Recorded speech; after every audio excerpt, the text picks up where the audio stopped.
जितना damper transporter है, चाहे पश्तून है, सिंध है, बलोच है, पंजाबी है, लेकिन पूरी पाकिस्तानी कौम इस साल इंशाल्लाह कराची शहर के अंदर लैशे नहीं उठाएंगे। इसका वजूहत यह है जो जगह पे एवी गाड़ी चलेगा इंडस्ट्रिया पे, वहां तो हमारे डैम्पर के ऊपर पाबंदी है।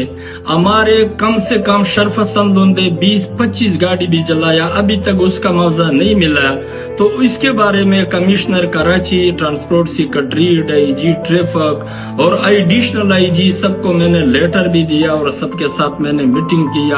अभी तक जो गाड़ी भी जलाया उसका मुआवजा भी नहीं मिला, और जो इंडस्ट्री एरिया में जो हेवी गाड़ी भी चलेगा वो वाले पाबंदी तो डैम्पर के ऊपर अभी तो वो वाली पाबंदी है। अभी जो खसूस कराची शहर के बार बार मैं ये बात भी कर रहा हूँ, जो कराची शहर के अंदर मालबा, कचरा, बोर्डिंग, सिफलाई, रोड वगैरह वगैरह ये सब डैम्पर ट्रांसपोर्टर कर रहा है, ये लोकल गाड़ी है। लेकिन हमारे साथ खसूस सिंध गवर्नमेंट बल लोकल गवर्नमेंट खसूस डैम्पर ट्रांसपोर्टर के साथ जितना नाजायज कर रहा है, ये नाजायज का बर्दाश्त का भी है नहीं है। मैं खसूस अलाइशे का जितना सिपलार भी है और ठेकेदार भी है, उसका सबका मैं शुक्रिया भी अदा करता हूँ। जब तक मैंने रेडियो पैगाम शुरू किया, उसने 10-12 जो सिपलार है और ठेकेदार है उसने फोन भी किया, उसने लेटर गवर्नमेंट के साथ लिखा है, वो भी वापस किया इंशाल्लाह। और जितना डैम्पर ट्रांसपोर्टर है तो इस साल कराची शहर के अंदर आलाश नहीं उठाएगा जब तक हमारे मुतालिबे पूरा